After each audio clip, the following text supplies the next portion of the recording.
if you can explain who are you and what you do right now. Sure. So I'm Ananay Batra. I'm the founder and CEO of Listnr. And Listnr is an all-in-one podcasting solution where users can record, edit, host, monetize, and distribute the podcast in one place. And yeah, I've been building Listnr since the last 1 year, and we have over 7,000 users on the platform right now. We recently crossed our revenue and growth goals just like last week. So that's what I do and what I've been up to. Yeah. Yeah. And why did you come up with this idea?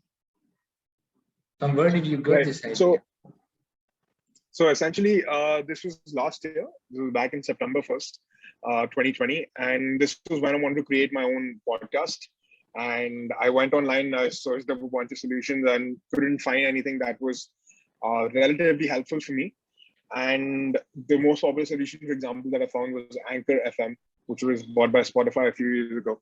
And that solution, with that solution, you couldn't really do a lot of things. All you could do was record a solo podcast and just distribute your podcast. It's just as simple as that. You couldn't really do a lot of things. So in order to tackle that, what I did was I thought of creating a solution for myself where you could do all these things that I mentioned earlier, which was record, edit, host, and distribute and monetize your podcast. So essentially, I created a landing page first, then distributed it on Reddit, Indie Hackers, and all these different platforms on my social media, just to see what the user response would be like and what if people would actually sign up for something like this. And we ended up seeing more than 500 people sign up in just the first 2 weeks. So that's why I decided to write the first line of code for Listnr, and that's where it all started. Yeah. So you got the signups even before you developed you wrote the first line of code, right? Yep, that's correct. Okay. So you just had a landing page. That's what I understand, and you just posted it on the community. It's in the communities. Yeah, that's correct. So just a landing page with the feature set built in, just explaining what the product is going to be like, what the product will be. Okay, and so that's very interesting, and that's one of the major challenges which every startup face. So if you get 500 signups within 2 weeks, I think that's great. So let's say that after the signups, and you have to build the product, and so how did you go from idea to product?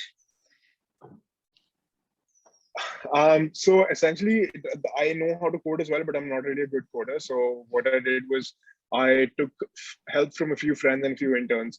We paid them a monthly stipend and a little percentage of the profit. And what we did was essentially took us around 5-6 months to build the product. And then we ended up launching. So it was me and 2 other people, so 3 people in total. And yeah, that's how we built the product. Once we essentially built it, we launched this website called PitchGround. So what PitchGround does is PitchGround, instead of the user paying you like $8 a month or $10 a month or whatever your monthly subscription is, the user ends up paying you like a higher lump sum amount, so like $80 or $50, something like that, and they get lifetime access to your product. So this way you get a lot of feedback, you get a lot of user growth as well, and you get that initial momentum that you need in order to acquire more users in the future as well. When you say the lifetime access to the product, what motivates the people to pay for the lifetime access to the product, considering that you are in the startup stage? What motivates people? Essentially, it's number one is it depends on a lot of things. It depends on your credibility as well. It depends on who the founder is. Depends on how well the product has been built. So they test it out they test out the product first, then they decide to buy it. It's not like nobody's forcing them to buy it, right? That's how it usually goes. And once that is done, once they try out the product for a week or a few days, that's when they try to buy the product, right? That's what usually happens. Means did you upsell that lifetime opportunity to the clients you used, or did you sell it to the new clients? We sold it to new clients. We didn't upsell to anyone. Oh, okay. Because what I thought is that maybe you got few signups, then they became customers. They used the product for few weeks or months, and then you did the upsell. That's what I was thinking. Then No, it's no, not easy to really. convince people, right? Because you already used the product. Yep, that's correct. Yeah. And so from what you told, and I understand is that your one of your marketing strategy was to engage in the forums. And what else you did in marketing to get clients? A bunch of it was building in public. So building on Twitter, that was one of my main strategies. That's honestly what I started with. That's what I knew how to do it. That's number one. Number two would be writing out blog posts, writing on certain pieces of content, like short, maybe 500 to 1,000 words, and distributing those on different social media channels. Also, Quora was a great channel for us where we got around about 30% of our monthly traffic from Quora, just answering a few questions. So I feel like these sort of organic growth techniques, they help a lot. You don't want to look spammy, of course, but blogs and content marketing and building in public definitely helps a lot. And I think that when you talk about building in public, you mean Twitter mainly. So what I'm asking is, how many followers did you have when you were starting to do this? I had 0 followers. Right now I have like 1,400 followers. Okay, so that's interesting. So how do you, from that sort of followers, how do you build a following? Essentially, how it worked was I would see what kind of tweets or other people were making who were building in public as well. Try to interact with them. Try to give them valuable feedback. So I would say provide value first, and then try to grow your audience. That always works better versus like you just trying to grow the numbers, because numbers don't really mean anything. Because you might have seen some accounts who have like hundreds of thousands of followers on Twitter, but nobody interacts with their tweets, right? They have like 2 likes on their tweets or something like that. Yes. That's not something you want. What you want to have is you want to have like 100 followers, out of which 80% are actively interacting with you. That's how you grow your audience, basically. So what you're saying is that interaction is what helped you to increase your followers, not just tweeting, right? Did I get it right? Yes. Yeah, great. So what are you planning what are the plans for the future? My plan for the future is to release version 2 of Listnr, which is going to be in November, which will have all the features that I talked about earlier. Right now, it has hosting and distribution. What we'll be releasing would be audio and video recording soon, where you can use Listnr to do everything, basically everything podcasting. That version 2 is going to be out in November. Okay. And since starting Listnr, what have been your main lessons you would like to share with other people who would like to start up? Yeah. So one of the main lessons is try to set up some technical architectures for your product. Try to set up ways that you can see where the bugs are occurring, because at the end of the day, no product, no matter how big or small it is, it will have bugs. Even Facebook has bugs, right? Even Google has bugs. So build out certain architecture and certain processes where you can see where those bugs are coming from and which line of code exactly that bug is, so you can actively resolve it very fast. I would say that's number one. Number two, have once you launch on a website like AppSumo or PitchGround, that's when you see a huge influx of people coming into your website and asking you different questions. And once that happens, you need a proper customer support request process. So no one person handling because customer support request is not really an ideal situation. So just like have a team of or have some people help you handle the customer support request. That would be one. Number two would be always keep iterating, because at the stage that we are, right, super early stage, know what the users want, and just don't build something that the users are never going to use and end up wasting your time on it. So try to have like a small community of core users and try to keep interacting with them, keep asking them, okay, this is a feature that we're thinking about. Would you consider yourself using this? Something like that.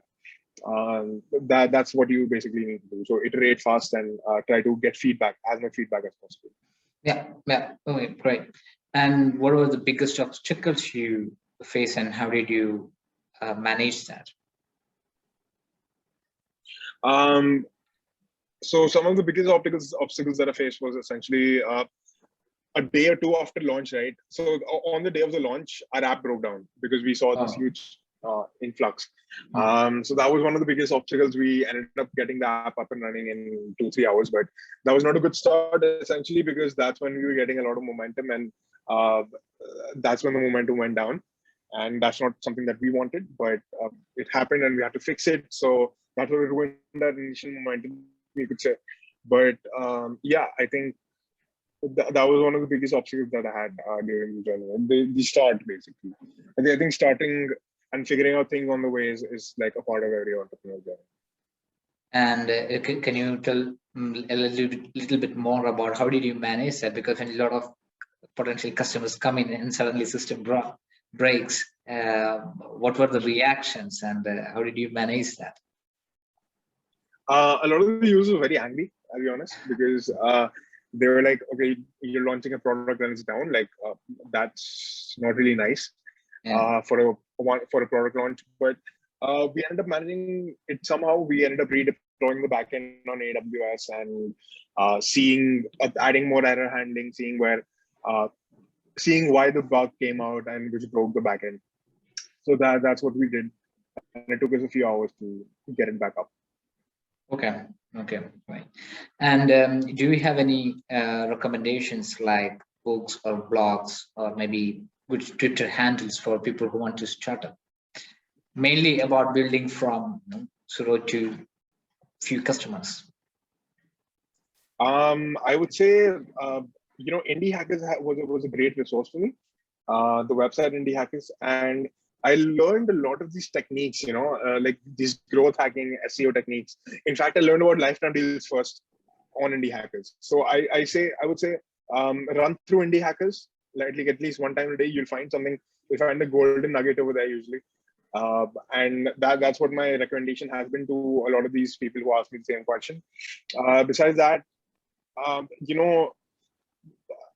a big fan of Peter Thiel, and also I'm a big fan of the founder of SoftBank. So, I feel like learning organization development from them, and just the mental models that you need to succeed as a founder. I think those are pretty cool. So yeah, that's what I would say you focus on. That's something I personally like, but you focus on whatever you want. Everyone has a different style. Everyone has a different personality. Yeah. And if I ask, if you have the chance for sharing only one learning with people who want to start something, what would it be? I would say don't worry too much about the initial version of the product, like the MVP. Just like launch, it has to do one thing correctly and only one thing. It doesn't have to be a full-fledged product. I mean, look at Twitter's MVP when they launched, right? It was just like one page. So essentially, you don't have to make it like super fancy or anything. Just launch and make sure it does at least one thing correctly. That would be my advice. And what was your one thing? My one thing was converting text to voice using an API. Yeah. And if you have the chance for sharing only one mistake to avoid while growing a startup, what would it be?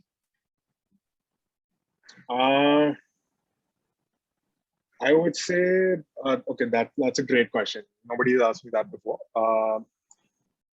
I think, yeah, I would say definitely don't bother looking at your competitors at the stage that you're at. Don't see what they're doing. Try to make the better version of your product and see how you see the loopholes in your competitor's product. I would say do that. And then try to build a better product than theirs. That would be my one advice. And essentially, there will be a lot of haters, right? In the initial journey when you launch. We also had a bunch of haters who were like, okay, there's two different products that does the same thing. How are you different? But then we didn't really listen to them because I knew what my vision was. I knew what I wanted to build, and in the next few months, we ended up building that different thing, which would differentiate us from the competitors. So that's how it started. Yeah, so you're running a team of 10 people, and your customers are funding your business literally. So what's your vision on that? Yes. So you want to keep that going ahead?